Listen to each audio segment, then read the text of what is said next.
Thomas the Tank Engine was feeling bright and cheerful. It was a splendid day. "Good morning," he whistled to some cows, but the cows didn't reply. "Never mind," said Thomas. "They're busy with their breakfast." Next, he saw Bertie. "Hello, Bertie. Care for a race today?"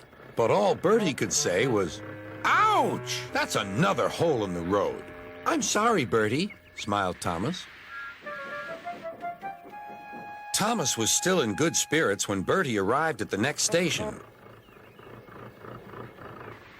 "Bad luck, Bertie. Now, if you were a steam engine, you would run on a pair of reliable rails."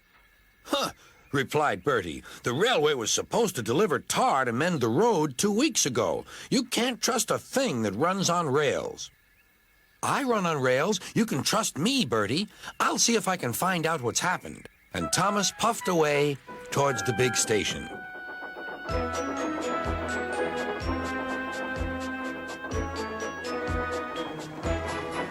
James was snorting about in the yard. "It's too bad," he grumbled. "Percy goes to work at the harbor, and I do his job. Here, there, and everywhere. Take that!" "Oh," groaned the freight cars. "Just you wait. We'll show you." Gordon laughed. "I'll tell you what, James. If you pretended to be ill everywhere, you couldn't shunt freight cars here or go to the quarry there, could you?" "What a good idea," agreed James. "Look, here comes Thomas. I'll start pretending now." Thomas was sorry to see the engines looking miserable. "Cheer up," he puffed. "It's a beautiful day." "Yes," grumbled Gordon, "but not for James." "What's the matter?" asked Thomas. "He's sick," replied Gordon. "Yes, he is. I mean, I am," stuttered James. "I don't feel well at all." "Don't worry," said Thomas kindly. "I'll help out if you're ill." Gordon and James snickered quietly to each other. Some of James's cars were coupled behind Thomas, and he steamed away to the quarry. The cars were still cross. "We couldn't pay James back for bumping us, so we'll play tricks on Thomas instead. One engine is as good as another." But Thomas didn't hear them. He collected all the stone from the quarry and set off back to the junction.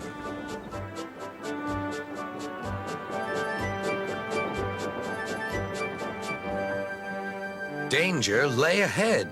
"Now for our plan," giggled the cars. "Go faster, go faster." They pushed Thomas over the switches. "Slow down," called Thomas's driver and applied the brakes.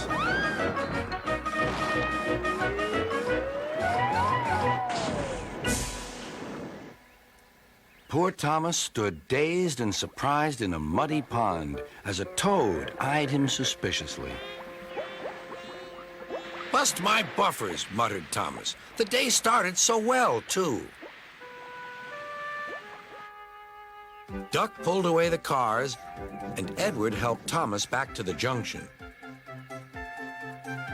Suddenly, Thomas remembered the missing tar. He told Edward all about it.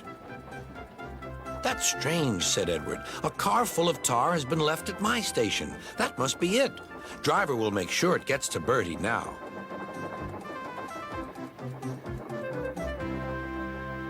Later, James spoke to Thomas. "I'm sorry about your accident," he muttered, "and so is Gordon. We didn't mean to get you into trouble." "No, indeed," spluttered Gordon. "A mere misunderstanding, Thomas. All's well that ends well." Just then, Bertie arrived. He looked much more cheerful.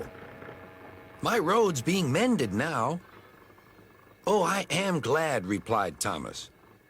"Thanks for all you did," added Bertie. "Now I know I can trust an engine, especially if his name is Thomas."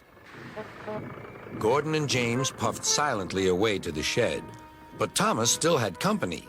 "Well, well," he sighed, "what a day for surprises." The toad, who was looking forward to a ride home, noisily agreed.